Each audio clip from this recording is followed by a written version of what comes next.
Compreendidos os conceitos e a importância da comunicação e divulgação científica, vamos falar então sobre o caminho que deve ser percorrido para que possamos efetivamente comunicar e divulgar essas descobertas. Aquilo que produzimos durante o percurso acadêmico, ou que vocês produziram durante o percurso acadêmico de cada um de vocês. Bom, antes de mais nada, quando falamos de comunicação por meio de artigos, falamos de fluxo peer review, falamos de avaliação por pares.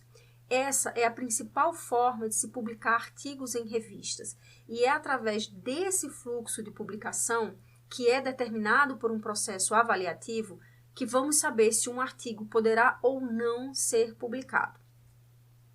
Agora, esse processo avaliativo, ele poderá ocorrer de duas formas. Poderá ocorrer de forma cega, quando não há identificação das partes envolvidas, ou seja, eu, enquanto autor, não vou saber quem são os avaliadores envolvidos no processo de avaliação daquele artigo que eu submeti, nem os avaliadores saberão quem é o autor que está submetendo. Mas essa avaliação ela também poderá ocorrer de forma aberta, quando há identificação de algumas das partes envolvidas ou de todas as partes, e também do conteúdo da avaliação. Ou seja, vocês vão poder ter acesso ao parecer dos avaliadores e vão poder saber qual foi o parecer daquela avaliação positiva ou negativa do material que vocês submeteram, ok? Bom, mas como esse fluxo acontece? Quais são as etapas desse fluxo? Ele se inicia com o processo de submissão de manuscrito. O manuscrito é aquele trabalho inicial que vocês produziram no âmbito de uma disciplina, digamos assim. Então, vocês têm aquele artigo montado e vocês vão submeter a uma revista. Essa revista ou periódico terá uma figura de um editor que irá fazer uma avaliação prévia. Essa avaliação prévia, o objetivo dela é determinar se aquele material está dentro do escopo da revista, está dentro do que a revista pretende publicar naquele número, né? Se tem uma organização mínima. Então, a partir dessa avaliação prévia, sendo aceito, esse manuscrito é encaminhado para os avaliadores. Esses avaliadores irão analisar o conteúdo e emitir pareceres. Sendo esse parecer favorável, esse material vai seguir para um processo de editoração e efetiva publicação. Quando nós falamos aqui de revistas ou periódicos de acesso restrito, ou seja, aqueles periódicos nos quais nós temos que pagar algum valor monetário para acessar o seu conteúdo, nós estamos falando de um processo que é inacessível para a maioria das pessoas, porque essas taxas, que nós chamamos de taxas de processamento, que são pagas, muitas vezes não só para que vocês acessem o conteúdo, mas também para que vocês submetam o conteúdo, né?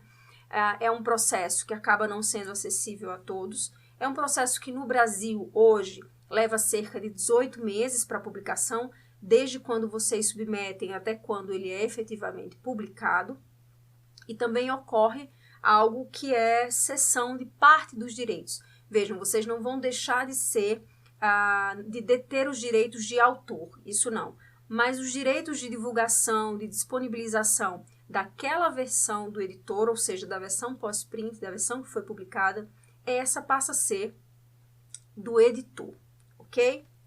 Agora, esse fluxo também é o mesmo quando nós falamos de acesso livre, ou seja, aqueles periódicos nos quais nós não vamos pagar para ter acesso ao conteúdo, mas é possível sim que sejam pagas algumas taxas de processamento.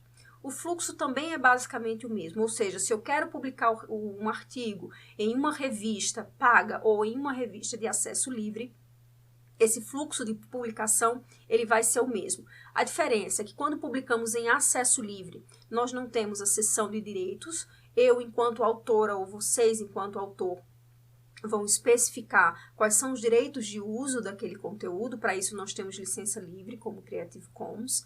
Mas nós vamos seguir o mesmo passo, o mesmo fluxo peer review de publicação. Nós vamos submeter um manuscrito, ele vai passar por um processo avaliativo. Sendo aprovado, ele vai passar por um processo de edição e publicação. Agora, é possível que esse artigo não seja aprovado? Sim, ele pode não ser aprovado. Se os avaliadores dão um parecer negativo para aquele conteúdo, esse conteúdo vai retornar para quem o submeteu com as devidas considerações e explicações necessárias.